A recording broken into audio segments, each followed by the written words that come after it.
안녕하세요. 저는 30대에 이혼을 하게 되어 지금은 자유로운 삶을 즐기고 있는 애청자입니다. 평소 사연을 들으며 아픔에 공감을 하기도 하고 때론 함께 욕도 하며 시간을 보내곤 하는데요. 그런 사연 열차에 제 사연이 소개된다고 생각하니 괜스레 마음이 다 떨려오네요. 저는 저를 하자 있는 인간으로 몰아가는 시모도 시모였지만 남편이 결정적인 이유가 되어 이혼까지 하게 되었는데요. 제가 어떻게 남편의 외도를 알게 되었고 어떻게 복수를 하고 이혼을 하게 되었는지 한번 들어보실래요? 남편과 저는 고등학교 동창이었는데 학교에 다닐 땐 그저 친구로 지내다 시간이 지나며 자연스럽게 연인 사이가 되어 결혼까지 하게 된 부부였죠. 그렇게 결혼을 하게 된 지 3년, 마음만 먹으면 금방이라도 임신이 가능할 거라 생각했는데 그게 생각처럼 쉬운 일은 아니었어요. 3년 동안 임신 소식은 전혀 없었고 결혼 전 더 늦어지기 전에 임신을 하고자 잘 다니던 회사까지 그만두고 몸 관리를 하며 임신을 하려 노력했죠.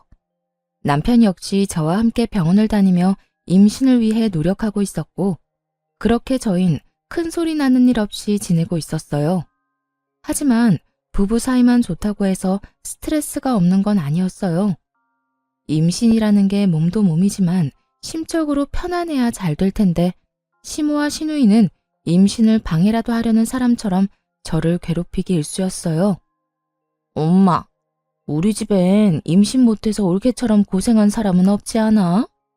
내가 알기로는 그런 사람이 없는데 올케는 뭐 때문에 임신이 그렇게까지 안 되는 거지? 그러게나 말이야. 우리 집엔 그런 유전자 자체가 없는데 너희가 아기가 안 생기는 거 보니 아무래도 네가 무슨 문제가 있는 것 같구나. 우리 아들은 절대 문제가 있을 리가 없으니 말이야. 친정 역시 임신 때문에 고생한 사람이 없는데 저딴 식으로 말하니 기분이 나쁜 건 당연했어요. 거기에다 병원에서 검사받은 결과 남편뿐 아니라 저 역시 아무 문제가 없었고 그런 사실을 두 사람에게 여러 번 강조해서 말해주었는데도 불구하고 저런 말을 계속하니 정말 스트레스가 이만저만이 아니었어요. 제가 여러 번 말씀드렸잖아요. 병원에선 저희 몸엔 아무런 문제가 없다고 했다니까요. 그러니까 그런 말은 좀 하지 말아주세요. 저도 그런 말 들을 때마다 정말 스트레스가 이만저만이 아니라고요. 그런데 왜 그렇게까지 임신 안 됐니? 혹시 병원이 이상한 거 아니니? 그 병원에서 검사를 잘못한 게 틀림없다. 암? 너희 더 늦기 전에 병원을 옮겨봐. 괜히 돌팔이 병원에서 돈이랑 시간 낭비하지 말고. 그래, 옳게. 엄마 말 무시하지 말고 새겨들어. 내 생각에도 그 병원 돌팔이 같으니까 말이야. 두 사람은 꼭 저에게 문제가 있기라도 바라는 사람들처럼 몰아갔고 더는 설명하고 이해시키는 것도 입이 아파 포기를 해버렸죠. 그런데 그것이 끝이 아니었어요. 시누이는 제가 임신 준비를 위해 집에서 쉬기 시작하자 제가 무슨 시댁 전용 종이라도 되는 양 저를 부려먹으려고 안달이 났더라고요. 시집을 가지 않았던 시누이는 독립도 하지 않고 여전히 시댁에 살고 있었는데 나이 차이는 고작 1살밖에 나지 않는데 하는 짓은 시모 저리 가라였어요. 어찌나 표독스럽게도 저를 부려먹으려 안달인지 있던 애도 떨어질 판국이었죠. 옳게. 지금 우리 집으로 빨리 좀 와봐. 얼른. 지금 당장? 정말 너무 급해서 그래. 처음엔 이런 연락을 받고 정말 큰일이라도 난 것이라 생각해 헐레벌떡 시댁으로 뛰어갔었어요. 하지만 막상 가보면 청소나 식사 등 급한 것이 아닌 직접 하기 귀찮은 일을 시켜댔고 뻔뻔하게도 그런 잡일이 너무 급해 불렀다며 웃어대는 시누이를 보며 더는 참고 넘길 일은 아니다 싶더라고요. 제가 시댁 잡일을 해주려고 회사까지 그만둔 것이 아니었으니까요. 그렇게 마음을 고쳐먹은 이후 전 시누이의 연락을 아예 무시해버리거나 연락을 받는 날엔 아예 못 간다고 못을 박아버렸습니다. 그리고 그날은 시누이와 큰 소리가 오간 날이었어요. 그날 역시 시누이에게 연락이 왔고 또 급한 일이 있다며 시댁으로 오라고 하더라고요. 무시하는 것도 하루 이틀이고 바쁘다고 하는 것도 한두 번이지. 더는 이런 식으로 상황을 외면하는 것도 아니란 생각이 들더군요. 아예 이 싹을 뽑아버려야 한다는 생각이 들었어요. 그래서 전 좀 더 단호하게 제 생각을 말하기로 했죠. 옳게. 요즘 왜 이렇게 연락이 안 돼? 무슨 일 있어? 무슨 일 있는 건 아닌데 왜 그러세요? 왜 그러긴. 우리 집에 좀 오라고 전화했지. 집에 급한 일이 있어서 그러는데 지금 좀 빨리 와. 알겠지? 형님, 저도 바빠서 못 가요. 뭐라고? 옳게 지금 뭐라고 그랬니? 지금 못 온다고 한 것 같은데 내가 제대로 들은 게 맞아? 요즘 따라 도대체 왜 이래? 내가 급한 일이 있다니까. 그래도 못 온다고 한 거 맞아? 네, 제대로 들었네요. 형님, 말이 나왔으니까 하는 말인데 제가 회사를 쉬고 있다고 해도 저도 사생활이 있는데 어떻게 형님이 부를 때만 기다리고 있겠어요? 저도 오늘은 바빠서 못 가니까 급한 일은 알아서 해결하세요. 신우이는 못 간다는 제 말에 화가 났는지 막말을 하기 시작하더라고요. 아니, 평소 신우이의 개념이 얼마나 수준 이하인지를 적나라하게 나타내는 말들을 서슴없이 해대고 있었죠. 옳게. 진짜 이런 식으로 나올 거야? 집에서 내 동생 돈이나 쓰면서 노는 주제에 바쁘긴 뭐가 바빠? 그냥 시댁 오기 싫어서 거짓말하는 거 누가 모를 줄 알아? 그리고 시댁 식구가 오라고 하면 오고 가라고 하면 가는 게 며느리로서 당연히 해야 하는 도리인 거 몰라? 이런 말까지 듣고 나니 저만 웃는 얼굴로 대할 필요는 없다는 생각이 들더라고요. 거짓말은 형님이 먼저 했죠. 바쁘다고 그날리를 피워서 급하게 가보면 청소해라 밥해라 등등. 그리고 형님, 같은 여자로서 그런 식으로 하고 싶으세요? 며느리로서 도리 중엔 그런 건 듣도 보도 못했네요, 저는. 제발 적당히 좀 하세요. 저요, 임신하려고 회사 그만둔 거지 그런 일이나 하려고 회사 그만둔 거 아니라고요. 그러니까 앞으로 급하다는 핑계 대면서 저 시댁으로 부르지 마세요. 저는 그대로 전화를 끊어버렸고 내심 이렇게까지 싫은 티를 내고 이렇게까지 말하면 더는 저를 괴롭힐 일이 없을 거라 생각했죠. 하지만 신우이는 더 날뛰기 시작하더라고요. 그날 이후 저를 부르는 대신 저희 집으로 찾아와 집을 엉망으로 만들고 간다거나 이상한 트집을 잡아대더군요. 그래서 제가 집으로도 못 오게 했더니 시모를 앞세우기 시작하더라고요. 그날은 신우이뿐 아니라 시모까지 함께 집으로 온 날이었는데 마침 장봐놓은 것이 없어 마땅히 먹을 것이 없는 상태였죠. 자연스럽게 냉장고부터 열어보던 시모와 신우이는 텅 빈 냉장고를 보고 작정한 듯 잔소리를 하기 시작했어요. 넌 집에서 쉬는 애가 이게 뭐니 이게? 너희 집에서 밥은 해먹고 사니? 나가서 뼈 빠지게 일하는 우리 아들 끼니는 제때 해주는 거 맞아? 그러니까 옳게 이건 아니지. 어떻게 냉장고에 죄다 풀떼기에다가 마실 거 반찬 몇 개밖에 없어? 우리 아들은 고기 좋아하는데 고기 같은 건 없어. 고기는 떨어지는 일 없이 늘 넉넉히 사다 놓거라. 우리 아들이 먹고 싶으면 언제든 먹을 수 있게 말이야. 시모와 신우이는 사이좋게 말을 주고받으며 저에게 잔소리를 해대고 있었고 저는 입을 떼서 무얼 하나 싶은 마음에 아무 말도 하지 않고 있었어요. 제가 무엇라 한다고 한들 제 말을 들을 사람들도 아니고 괜히 잘못 대답을 했다가 그렇지 않아도 긴 잔소리가 더욱 길어질 거라 확신했기 때문이죠. 그렇게 한참을 시모와 장단 맞춰 잔소리를 하던 신우이는 배가 고프다며 휴대전화를 뒤적인다 싶더니 배달을 시키더라고요. 아유, 옳게 내에 와서 밥이나 먹을까 했는데 이게 뭐야? 엄마는 배 안 고파? 난 지금 배가 너무 고프단 말이야. 안 되겠다. 간단하게 요기나 하게 참치회나 시켜서 먹어야 하겠어. 언제부터 참치회가 간단한 요깃거리 음식이 되었는지는 몰라도 신우이는 참치회를 시킨다고 하며 음식을 주문했고 얼마 지나지 않자 음식이 도착했어요. 얼마나 많이 시킨 것인지 배달 오신 분의 양손 가득 음식이 들어서고 있었죠. 음식의 양도 당황스러운데 더 황당한 말이 신우이의 입에서 나오고 있더라고요. 어머, 지갑이 없네. 어떻게 하지? 올케, 카드 있지? 올케가 계산 좀 해. 잘 먹을게. 고마워. 그렇습니다.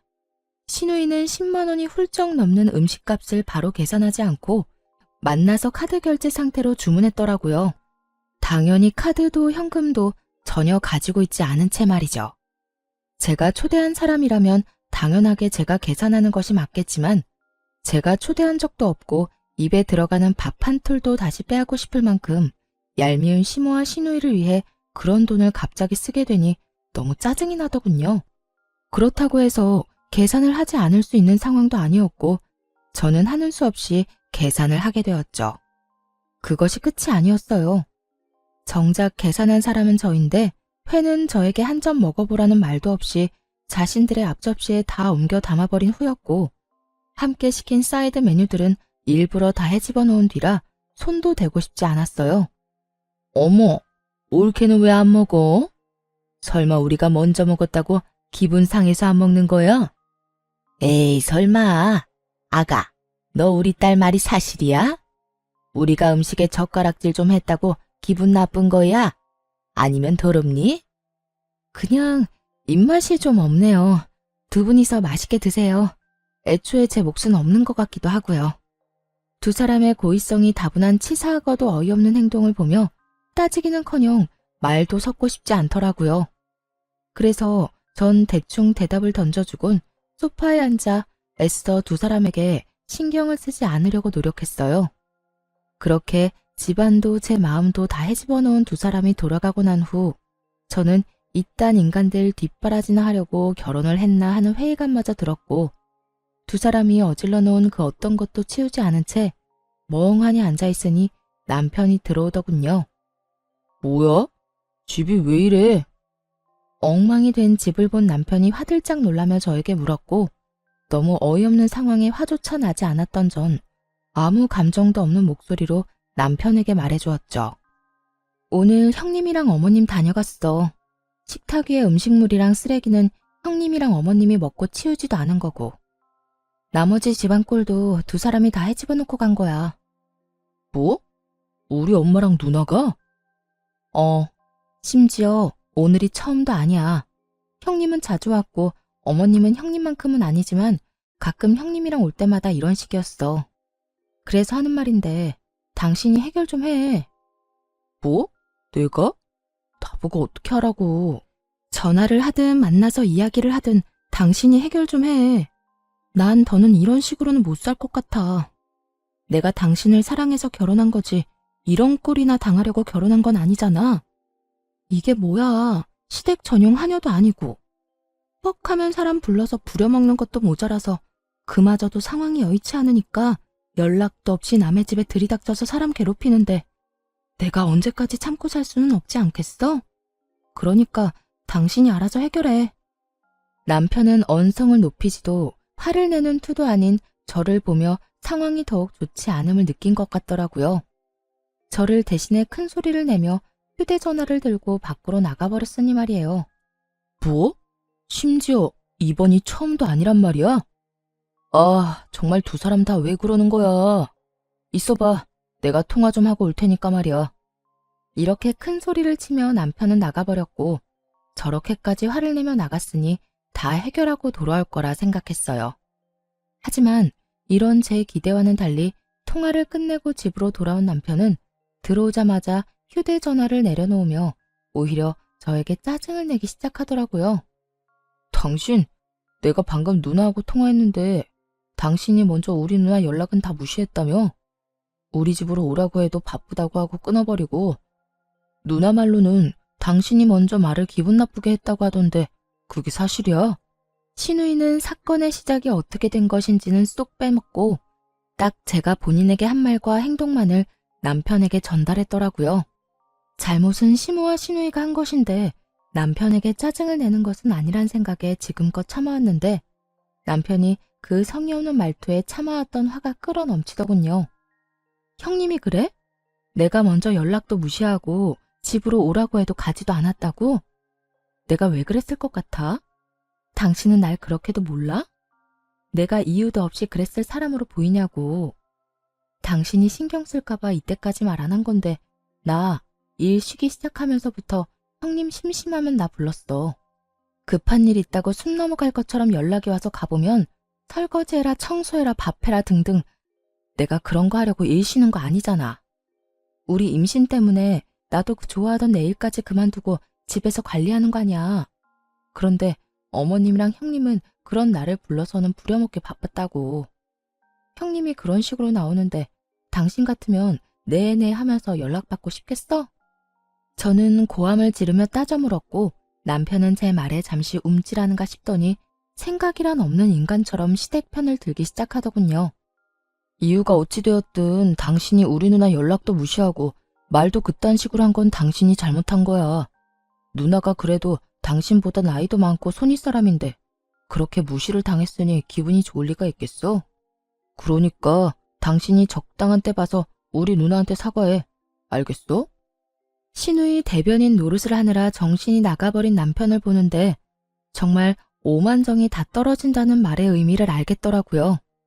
저에게 신우에게 사과를 하라며 우겨대는 남편을 보는데 사람이 어쩌면 그렇게 미워 보이는지 더는 마주하고 싶지도 않더군요. 그래서 전 시모와 신우이 때문에 엉망이 된 집을 손가락질하며 말했어요. 사과는 당신이나 하고 이 집 정리도 당신이 해. 뭐?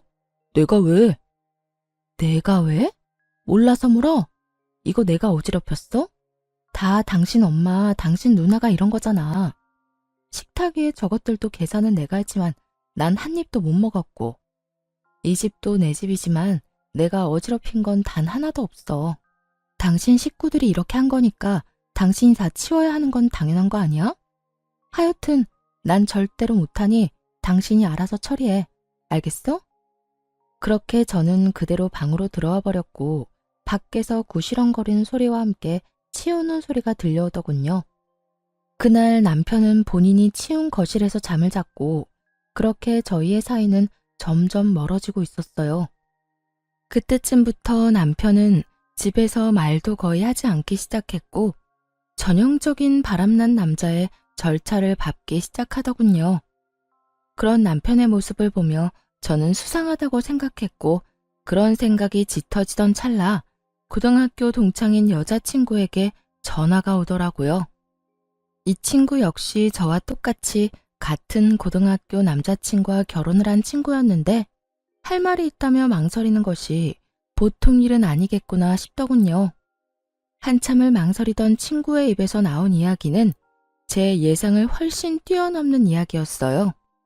며칠 전에 남자애들끼리 동창회 한 건 알고 있어?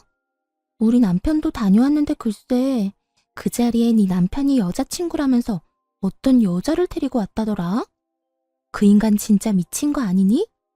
아무리 남자들끼리 모인 자리라고 해도 그 자리에 있는 남자애들 너랑 네 남편이랑 결혼한 거 다 아는데 그런 자리에 여자친구를 데리고 갔다는 것 자체가 제정신이 아닌 거야. 남자들끼리 암묵적으로 비밀로 하고 있는 모양인데 우리 남편은 아무리 그래도 이건 아닌 것 같다면서 나한테 말해주더라고. 내가 이런 말을 너한테 해야 하나 말아야 하나 고민하다가 아무리 생각해도 괘씸해서 안 되겠더라고. 그러니까 너도 넋놓고 있다가 뒤통수 맞지 말고 뒷조사하든 해서 준비 단단히 하고 있어. 충격이 크더라고요. 외도를 저지르고 있다는 사실을 알게 된 것도 충격이었지만 어떻게 상간녀를 데리고 동창회를 나갈 생각을 할 수 있는 것인지 정말 제 상식으론 이해가 되지 않더군요. 얼마나 내가 우스웠으면 그런 식으로 행동했을까? 분노가 머리 끝까지 차올랐죠. 동창생들 앞에서 소개하면 저도 모를 리가 없잖아요. 저에게도 동창생인 친구들인데 겁대가리를 상실한 건지 머리가 나쁜 것인지 아님 친구들에 대한 믿음이 깊은 것인지 이것도 저것도 아니라면 들켜도 상관없다 싶었는지 도무지 알 수가 없는 지경이었죠. 그 모든 것이 혼란스러운 상황 속에서도 확실해지는 것은 있었어요. 그 인간은 저와 이혼이 하고 싶어 환장한 인간이 분명했고 전 그런 인간과 이혼을 해야 한다는 것 말이죠. 친구의 조언대로 흥신소에 의뢰해 남편의 뒷조사를 시작했고 며칠 뒤 흥신소에서 전해드린 소식은 정말 통쾌하면서도 경악스러움 그 자체였어요. 이 정도면 거의 사기인데요. 그 상간녀 말인데요. 지금 남편한테는 부잣집 딸 행세를 하고 있고 남편분이 역시 그런 모습에 감쪽같이 속아 넘어간 것 같더라고요. 아니, 엄연히 말하자면 처음엔 부잣집 딸이 맞았었어요. 두 사람이 만날 때는 상간녀가 잘 나가는 집 딸이 맞았는데 그 집안이 몇 달 전부터 부도 이야기가 나오더니 최근엔 거의 부도 직전이라고 하더라고요. 물론 상간녀는 이런 사실을 숨기고 여전히 부잣집 자식 행세를 하고 남편분한테 온갖 선물들을 뜯어내고 있고요. 대화를 들어보니 돈까지 받아 쓰고 있는 것 같던데요. 뭐 상간녀 말로는 주식에 돈이 다 묶여 있는데 지금 빼면 손해가 크다. 이런 식으로 남편분 속여서 돈을 받아내고 있는 것 같더라고요. 하여튼 자세한 내용이나 사진, 녹음 파일은 따로 보내드릴 테니 확인해 보시고 혹시나 더 필요한 거나 궁금하신 거 있으면 연락해 주세요. 들어보니 남편은 상간녀와 만난 지 적어도 반년은 더 되어 보인다고 하더라고요. 반년이라는 말에 충격이 클 수밖에 없었죠. 그땐 저와 사이도 좋을 때라 외도에 대해선 의심조차 하고 있지 않을 때였으니까요. 급격하게 줄어든 생활비와 그 못지않게 줄어든 말수에 의심은 하고 있었지만 그 의심이 현실로 돌아오니 생각보다 충격이 크긴 하더군요. 그러면서도 똑똑한 척은 혼자 다 하고 돌아다니더니 어디서 저런 사기꾼 같은 여자에게 홀려서 허황된 꿈이나 꾸고 있는 남편이 한심하기 짝이 없기도 했고요. 거기에다 더 어이없는 건 신우이였어요. 신우이 역시 남편의 허황된 꿈에 동참 중인 듯 했는데 사진을 보니 상간녀에게 잘 보이려 가진 애를 쓰고 있더라고요. 함께 백화점을 다니며 상간녀는 쇼핑을 하고 신우이는 그런 상간녀의 물건을 계산해주는 것도 모자라 상간녀의 마음에 들기 위해 짐꾼 역할까지 하고 있더군요. 그 사진을 보는데 얼마나 웃었나 모릅니다. 거기에서 끝이 아니었어요. 남편과 상간녀 두 사람의 대화 녹음 파일도 있었는데 그 대화 내용도 가관이었죠. 자기야, 나 요즘 집사람이랑 사이도 좋지 않은 채로 유지 중이고 말도 제대로 안 한 지 꽤 됐어. 아마 조만간 자연스럽게 이혼 이야기가 나올 것 같아. 잘 됐지? 한껏 신난 남편의 목소리와는 달리 상간녀는 제가 느끼기에도 떨떠름한 목소리로 대답하더군요. 그래? 그런데 굳이 그렇게까지 해서 이혼하지 않아도 돼. 정 힘들면 굳이 이혼하지 말고 이대로 지내도 난 상관없어, 자기야. 에이, 그래도 이렇게 지내는 것보다 내가 빨리 정리하고 자기하고 당당히 만나다가 결혼하는 게 더 좋지. 그나저나 내가 다 정리하기만 하면 자기 부모님께 인사드릴 수 있는 건 맞지? 어? 그럼 당연하지.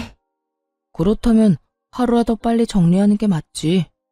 나도 회사 생활 지겹기도 하고 요즘 따라 힘들기도 해서 하루라도 빨리 때려치우고 우리 예비 장인어른 회사에 들어가서 좋은 자리 하나 맡고 싶단 말이야. 자기 아빠가 나 꽤 높은 자리 내주시겠지? 그렇지? 그렇겠지? 아마 자기 만나보면 괜찮은 자리 마련해 주실 거야. 그러니까 그런 걱정은 하지 말고 일단 다니는 회사 일이나 제대로 해. 그만둘 때 그만두더라도 평판이 좋아야 하니까. 우리 아빠 만나기 전까진 회사 열심히 다니란 말이야. 그럼 그런 건 걱정하지 마. 그렇지 않아도 당장이라도 사표 던지고 싶은 거 참고 또 참으면서 웃으면서 일하고 있어. 자기 말대로 다른 회사 가더라도 사람 일이란 건 혹시 모르는 일이고 평판이 중요하니까 말이야. 남편은 상간녀가 파트로 매주를 쓴데도 믿을 태세였고 상간녀는 정말 이혼까지 하고 회사를 그만둬버리면 자신이 남편을 꼼짝없이 책임져야 하니 그건 또 싫었을 거예요. 그렇다고 해서 지금 든든한 돈줄이 되어주는 남편을 버릴 순 없어 보이더군요. 교묘하게 이혼은 권하지도 않고 회사를 그만두면 안 된다는 말을 계속 반복하는 걸 보니 말이에요.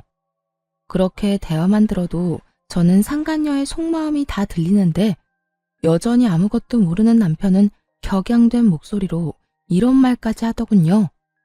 에이, 진짜 당장이라도 집사람이랑 이혼해버리고 싶은데 얼마 안 되는 재산 정리도 좀 해야 하고 이것저것 잡음 없이 끝내려면 시간이 조금 걸릴 수도 있어. 그러니까 자기가 넓은 아량으로 조금만 더 기다려줘. 난 괜찮으니까 이혼도 너무 서두르지 마. 알겠지? 역시 우리 자기는 마음도 넓어. 남편의 신난 목소리를 듣고 있는데 그 순간 명의 이전 이야기를 했던 것이 떠오르더라고요. 결혼할 당시 집 명의를 제 명의로 했었는데 최근에 이런저런 핑계를 대며 명의를 이전해달라고 했던 것이었죠. 명의 이전은 생각지도 못한 일이라 귀등으로 듣고 생각해보자며 말을 돌리곤 했었는데 그때 생각해보니 남편에겐 다 계획이 있었더라고요. 저에게서 집을 뺏은 후 속 시원하게 저와 이혼하고 상간녀와 새 출발을 할 계획 말이에요. 그렇게 남편의 추악한 계획과 시누이와의 관계까지 모두 알게 된 저는 이혼 전문 변호사분을 만나 이혼을 준비하기 시작했고 이런 사실을 꿈에도 알지 못하는 남편과 시누이는 상간녀에게 잘 보이려 있는 돈 없는 돈 모두를 다 끌어다 쓰고 있더군요. 전 마음속으로 두 사람의 행보를 응원했고 제 이혼 준비가 끝날 즈음 남편이 집으로 회사 짐박스를 안고 들어오더라고요. 씩씩거리며 들어오는 꼴이 회사를 그만둔 듯 했어요. 그게 무슨 짐이야? 혹시 회사 그만뒀어? 남편은 박스를 바닥에 던지듯 내려놓으며 과하게 성질을 내더군요. 보면 몰라? 아, 진짜 짜증이 나 죽겠어. 박 과장은 자기가 내 월급을 준다고 착각이나 하는가 봐. 나만 보면 시비에다가 나만 보면 못 잡아먹어서 안달이라니까. 그래서 상사랑 한바탕하고 그만뒀다. 이 말인 거네. 그래. 아, 차라리 잘 됐어. 이까짓 회사 그만두고 싶었는데 이참에 나도 좀 쉬면서 새 출발하지 뭐. 남편은 상간녀라는 믿을 구석이 있었던 터라 직장 상사와 트러블이 일어나기 무섭게 회사에 사표를 던져버렸고 그런 남편의 모습을 보며 오늘이 그날이구나 싶더라고요. 자고로 집도 절도 없을 때 버려야 더 큰 복수가 되지 않을까 싶었으니까요. 전 여전히 씩씩거리는 남편을 뒤로 한 채 방으로 들어가 남편의 짐을 싸 거실로 나왔어요. 제가 큰 캐리어를 건네자 소파에 앉아 넥타이를 풀던 남편이 화를 내며 말하더라고요. 이게 뭐야? 나 나가라고? 응, 나가. 당신 진짜 너무한 거 아니야? 아무리 당신이랑 상의 한마디 없이 회사를 그만뒀어도 그렇지. 어떻게 이런 식으로 가장을 내쫓으려고 할 수가 있어? 그렇게 상간녀에겐 이혼 노래를 부르더니 막상 저에게 쫓겨나는 건 자존심이 상하는 일이었던 건지 화를 막 내더라고요. 그 모습이 얼마나 기가 차고 어이가 없는지. 저도 모르게 코웃음이 다 나더라고요. 당신이 상의도 없이 회사 그만둔 거? 물론 그것도 문제가 있지. 그런데 설마 그런 걸로 내가 당신을 쫓아내겠어? 그러면 이 짐은 뭔데? 방금 나보고 나가라며. 응, 나가. 내가 지금 나가라는 건 당신이 단지 회사를 그만둬서 그런 게 아니라 당신이 바람을 피우고 있기 때문이야. 당신이 바람을 피우고 있는데 회사 그만둔 게 무슨 문제가 되겠어? 여보, 내가 바람이라니 무언가 오해를 하나 본데 나 그런 짓 절대 못하는 거 알잖아. 그런 짓은 절대 못한다는 인간이 내 뒤에선 내 등에 그렇게 비수를 꽂았어? 내가 정말 몰라서 이때까지 참은 줄 알아? 저는 고함을 질러버렸고 남편의 얼굴은 사색이 되어가더라고요. 제가 모든 사실을 안다는 건 계획에는 전혀 없던 일이라 어떻게 해서든 이 난관을 헤쳐나가 보려 갖은 애를 쓰더군요. 무슨 말을 하는 거야 도대체. 어디서 무슨 말을 들었는지는 몰라도 다 오해야. 당신은 나를 그렇게도 몰라? 나 당신뿐인 거 누구보다 당신이 더 잘 알잖아. 어째만 이렇게도 같은 말을 해대는 건지. 남편 역시 세상에서 여자는 저뿐이라는 듯 간절한 눈빛으로 거짓말을 해대고 있었고 전 그런 남편에게 콧방귀를 뀌어주며 제가 듣고 본 사실들을 읊어주기 시작했어요. 당신을 잘 알긴 알지. 당신 남자들만 모이는 동창회 상간녀까지 모시고 갔더라. 남자들 우정도 참 별거 없지? 이렇게 금방 내 귀에 들어오는 거 보면 말이야. 그것뿐이야. 당신 누나도 그 여자랑 짝짝꿍이 맞던데? 백두기도 아니고 이 백화점 저 백화점 다니면서 돈을 물 쓰듯이 쓰던데? 당신이 그걸 어떻게... 누가 다 말한 거야? 당신 혹시 내 뒷조사했어? 뒷조사를 했든 앞조사를 했든 지금 어떻게 한지가 중요해? 내가 모든 사실을 다 알았다니까. 당신이 지금 부잣집 여자랑 적어도 6개월 전부터 만나왔단 거. 그 부잣집 여자한테 눈이 멀어서 나하고 어떻게 하면 이혼을 잘할 수 있을까 머리 굴리고 있는 거. 심지어 바람까지 피운 주제에 꼴랑 하나 있는 이 집도 나한테서 뺏어가려고 명의까지 가져가려고 했던 것까지 말이야. 참 대단하다 대단해. 그래도 우리가 연애부터 시작해서 결혼 생활까지 몇 년인데 나한테 이 집 넘겨주는 게 그렇게 아까웠니? 하물며 이 집 살 때 내 돈이 더 많이 들어갔는데 남편은 제 말에 더는 할 말이 없는지 제 눈치를 살피다 깊은 한숨을 길게 내쉬더라고요. 그리곤 이내 지금까지 보였던 눈빛과는 전혀 다른 눈초리로 절 보며 이렇게 말하더군요. 그래, 아까웠다 아까웠어. 당신 돈이 얼마나 많이 들어갔든 어쨌든 내 돈도 들어갔고 집값도 그만큼 올랐는데 안 아깝겠어. 그래서 어떻게 해서든 명의 내 명의로 옮겨오고 자연스럽게 이혼하려고 했었다. 그게 그렇게 잘못한 일이야? 사람이라면 전부 자기 이득부터 따지기 마련이야. 나도 자연의 이치에 따라 내 이득 좀 따지겠다는데 그게 왜? 남편은 무엇이 잘못된 것인지 전혀 알지 못하는 눈치였어요. 애초에 저와 남편의 사이에서 제일 큰 문제는 남편이 저를 배신하고 다른 여자를 만났다는 것인데 그것에 대한 언급은 단 한마디도 없이 오로지 집 이야기, 이득 이야기만 한 걸 보니 말이에요. 당신 머릿속엔 지금 돈밖에 없어? 오로지 이득, 돈, 재산 이런 거밖에 없냐고. 당신 이득 따지는 거 가지고 내가 이래? 지금 우리 사이의 문제는 당신이 나하고 검은 머리가 팥뿌리가 될 때까지 잘 살아보자던 약속을 어기고 다른 여자한테 홀려서 나를 버리겠다는 계획을 세운 게 문제라는 거야. 당신이 날 배신했다는 게 문제라고. 검은 머리 팥뿌리가 될 때까지 잘 살아보자. 요즘 세상에 그걸 지키고 사는 부부가 몇이나 된다고 이래? 다들 밖에서 마음 맞는 이성 친구 한두 명씩은 두고 스트레스도 풀고 그러고 산다고. 그걸 보고 버렸다, 배신이다, 그러면 안 되지. 다 순리대로 지내다 보니 어쩔 수 없이 일어난 일들이라고. 뭐? 순리? 언제부터 불륜이 당연한 흐름이 되었니? 네가 사는 세상이 어떤 세상인지는 모르겠지만 내가 사는 세상엔 불륜은 당연한 게 아니거든? 당신 어쩌다 인간이 이렇게까지 변했어? 어쩌다 인간이 이렇게까지 파렴치한이 됐냐 말이야. 지금 그런 게 중요해? 아, 다 됐고 당신도 나한테 더는 미련 없지? 나도 당신한테 감정 사라진 지 오래야. 이 빌어먹을 집 때문에 당신이랑 계속 살았던 거지 당신한테 마음이 있어서 같이 살았던 게 아니라고. 차라리 잘 됐지 뭐. 이딴 집 당신이나 가지고 일도 이렇게 다 틀어진 김에 이혼이나 빨리 하자. 당신이랑 이혼하고 그 여자랑 결혼만 빨리 하면 이까지 집값이야 껌값인데 뭐. 상간녀의 집이 쫄딱 망한 것은 꿈에도 모르는 남편은 기고만장한 얼굴로 저에게 집이나 먹고 떨어지라며 집을 나가버리더군요. 앞으로 본인 앞에 펼쳐질 앞날에 대해 아무것도 알지 못한 채 기고만장한 꼴로 집을 나가는 남편의 뒷모습을 보는데 화가 나기는커녕 웃음만 났습니다. 그렇게 진행된 이혼에서 저는 남편, 상간녀, 시누이 모두에게 위자료를 청구했고 세 사람 모두에게 위자료를 받고 이혼할 수 있었어요. 이혼하는 그 순간까지 상간녀는 부잣집 딸 연기를 하고 있었는데 저에게 주어야 하는 위자료 역시 전 남편에게 받아내고 있더라고요.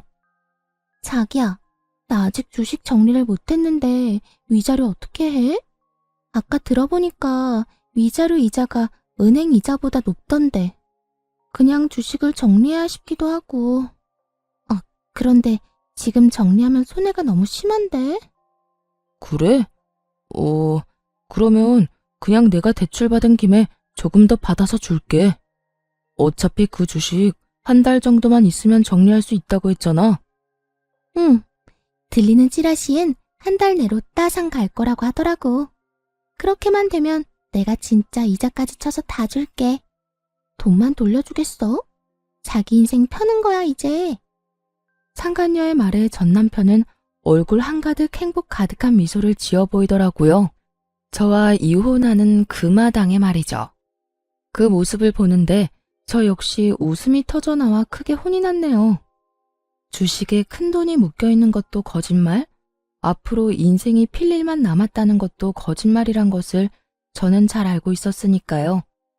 그렇게 전 남편과 전 시누이가 빚쟁이가 된 채 소송은 마무리되었고 이혼 확정 서류를 제출하면 모든 것이 끝이 나는 날이 다가왔어요. 전 남편은 서류를 제출하려던 저를 기다리고 있었는데 그 몰골이 말이 아니더라고요. 죽도 한 그릇 못 얻어먹고 다니는 것인지 피골이 상접한 것은 물론이었고 행색도 남루한 것이 굳이 물어보지 않아도 어떤 상황인지 훤히 보이더군요. 제가 전 남편을 발견한 직후 전 남편 역시 저를 발견했는지 다짜고짜 저에게 달려와 무릎을 꿇고 빌기 시작하더군요. 여보, 서류 제출하러 온 거야? 이 서류 제출하면 우리 진짜 끝인 거 알고는 있지. 잘 알고 있지. 그러니까 이렇게 아침 대바람부터 온 거 아니겠어? 하루라도 빨리 너 같은 인간이랑 깨끗하게 정리하려고 말이야. 여보, 그러지 말고 다시 한번 생각해보면 안 될까? 우리가 이렇게 이혼한다는 거 정말 말도 안 되는 일이잖아. 뭐? 말도 안 되는 일? 뭐가 말도 안 되는데? 당신 말대로 우리 고등학교 때부터 해서 지금까지 함께한 시간이 얼만데 이대로 우리가 헤어진다는 게 말이나 된다고 생각하는 거야? 정말 웃기지도 않더라고요. 그 긴 세월이 그렇게나 소중하다는 사람이 어떻게 다른 이유도 아닌 외도로 인해 이혼까지 하게 만들었으니 말이에요. 심지어 끝까지 반성은커녕 비웃기 바빴던 걸 제가 다 기억하고 있는데 이제와 이렇게 매달리는 꼴을 보고 있자니 통쾌하기는커녕 미친 듯이 화가 났어요. 그 세월이 그렇게 소중했다는 인간이 그딴 짓을 했니? 기억 안 나? 당신 나하고 이혼하는 그 순간까지 미안하다는 말은커녕 본인은 잘 먹고 잘 살 테니 나는 이혼녀 딱지 붙이고 잘 살라고 했던 거. 그런데 이제 와서 무릎까지 꿇고 왜 이런데? 갑자기 집 나갔던 양심이 다시 되돌아오기라도 했는가 봐. 그땐 내가 정말 정신이 나가버려서 당신한테 어떤 짓을 하고 있는지조차 몰랐어. 나 사실 당신이랑 그렇게 이혼하고 나 당신 많이 그리웠어. 나한테 당신이 정말 없어서는 안 될 존재라는 것도 알았고 오로지 당신만이 내가 사랑할 수 있는 여자란 걸 깨달았지 뭐야. 깨닫기는 개뿔. 상간녀의 집이 쫄딱 망해버려 쥐뿔도 없는 상황이란 걸 전 남편은 알게 되었고 전 남편은 상간녀를 닥달하기 시작했다 하더군요. 손해볼 것이 하나 없는 상간녀는 헤어지자는 말과 동시에 받았던 돈은 한 푼도 갚지 않고 도망을 가버렸다는 소문을 이미 다 전해들어 알고 있는 상태였죠. 그러니까 전 남편은 저에 대한 사랑이 그리운 것이 아니라 거짓골이 된 자신이 아쉬워서 저에게 매달리는 것임을 저는 누구보다 잘 아는 상태였죠. 참, 거짓말도 정성껏 잘한다. 야, 내가 너 바람난 것도 다 알고 있었는데 네가 지금 왜 이러는지 모를 줄 알아? 혹시 당신도 내 소식 다 들은 거야? 당신도 다 아는 것 같으니까 솔직하게 말할게. 그 여자 알고 보니까 회사 부도가 났었더라고. 그 사실을 나한테는 감쪽같이 속이고 주식 핑계대면서 나한테 돈 뜯어가고 있었고 정말 너무하지 않냐?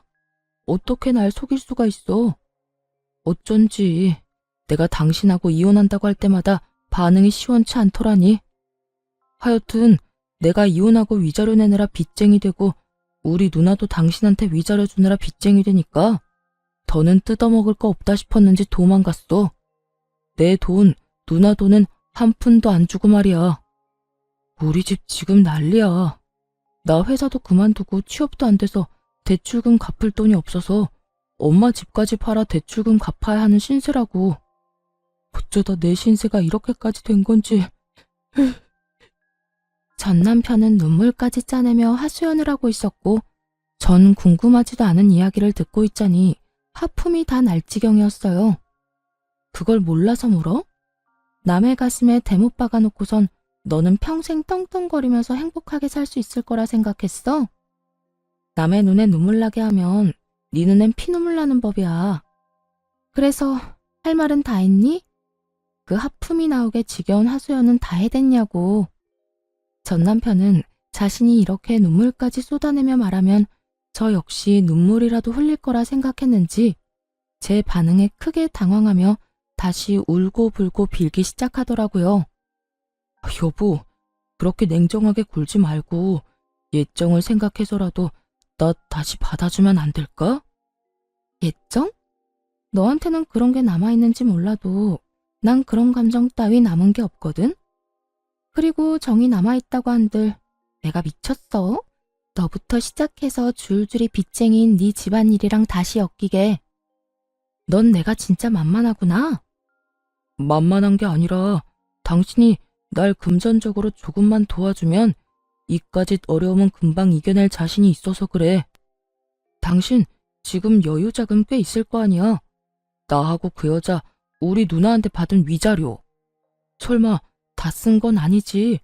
그 돈을 벌써 다 썼을 리는 없잖아. 그렇지? 이때껏 꼴꼴 감춰두었던 전 남편의 추악한 속내가 드러나고 울고불고하며 제 바짓가랑이를 붙잡고 있는 전 남편의 손을 뿌리쳐버렸어요. 이거 나 소름 끼치니까. 야, 너 진짜 큰 착각하는가 본데 그 돈 너한테 쓸 생각 전혀 없어. 그러니까 남의 돈에 군침 그만 흘려. 여보, 그러지 말고 나 진짜 당신이 조금만 도와주면 금방 일어설 수 있다니까. 많이 바라는 것도 아니라고. 그냥 받은 위자료의 절반 정도만, 아니 그것보다 적은 금액이라도 되니까 조금만 도와주라. 응? 상간녀를 상대로 헛된 꿈을 꾸던 전 남편은 이젠 저를 상대로 헛된 꿈을 꾸는 듯 했어요. 자신이 저딴 식으로 눈물 콧물 흘리며 매달리면 제가 당연히 받아줄 거라 생각하는 듯 했으니까요. 정말 착각은 자유라고들 하지만 이 정도 현실 가능성이 없는 착각에 저를 끌어들인다는 사실 자체가 기분이 슬슬 나빠져 오더군요. 야, 그 말도 안 되는 착각에 날 끌어들이지 말아줄래? 그 꿈 같은 계획은 잠잘 때나 꾸고 현실에선 네가 한 짓에 대한 벌 제대로 받아. 알겠어? 여보 제발. 나 진짜 큰일 나. 한 번만 받아주라. 제발. 이거 나 한 번만 더 내 몸에 손대잖아? 나 진짜 그대로 경찰에 신고해버릴 거야. 나 알지? 한다면 한다는 사람인 거. 그러니까 이상한 짓 그 정도만 하고 이럴 시간에 일자리나 알아봐. 돈은 자기 손으로 벌 생각을 해야지 남의 재산 탐내다가 그 모양 굿꼴이 돼놓고도 아직도 정신을 못 차렸어? 네 일은 네가 알아서 해결해. 전 그대로 전 남편을 뿌리쳐버리곤 서류를 제출해버렸고 그렇게 지긋지긋한 인연이 끝났습니다. 그 후 전 집도 옮기고 회사도 옮겨버린 후 잘 지내고 있습니다. 한동안 전 남편과 전 시댁 식구들이 계속 연락을 해와 귀찮은 일이 있긴 했지만 차단 깔끔하게 했더니 요즘엔 연 끊겨버린 지 꽤 되었어요. 새로운 회사에서 일하기 시작한 지 1년이란 세월이 지났고 이제 적응도 되어 아주 만족스러운 삶을 살고 있어요. 아직 마음의 준비가 되지 않아 누군가를 만난 적은 없지만 제 마음이 누군가를 받아들일 준비가 되고 좋은 사람만 나타난다면 언제든 연애할 생각은 있습니다. 이혼을 하며 전 남편과 전 시댁에 많은 실망을 한 것은 맞지만 모든 사람이 전 남편과 같은 사람은 아닐 테니까요. 거기에다 한 번 결혼에 실패했다는 이유로 혼자 평생 외롭게 살 생각은 없기에 열린 마음으로 살아보려고 합니다. 이혼을 할 당시만 해도 이렇게 만족스럽고 행복한 삶이 저를 기다리고 있을 거라는 생각은 하지 못했어요. 이혼이 흠이 아닌 시대가 왔다고들 하지만 막상 제가 이혼할 처지에 놓이게 되니 그런 말들이 쉽게 와닿지도 않았고 위로도 되지 않더라고요. 그때 전 그저 남편이 외도를 저질러 이혼하게 된 불쌍한 이혼녀라는 생각밖에 들지 않았으니까요. 하지만 독하게 마음을 먹고 이혼을 하고 나니 저에겐 새로운 인생이 저를 기다리고 있더라고요. 무엇보다 수준 이하의 전 시댁 인간들을 더는 마주할 필요도 없었고 저의 뒤에서 저를 기만했던 전 남편을 더는 보고 살지 않아도 됐고요. 그 뒤로 따라오는 자유, 압박 없는 삶 등 여러 가지도 물론 좋았어요. 이렇듯 전 지금의 생활에 더없이 만족하고 이혼녀이긴 하지만 유부녀일 때보다 더없이 행복하답니다. 이로써 저의 사연도 끝이 났네요. 어떠셨나요? 욕들 함께 해주셨을까요? 긴 이야기 끝까지 함께 해주셔서 감사하다는 말을 전하며 저는 이만 물러가 볼게요. 감사합니다. 다들 행복하세요.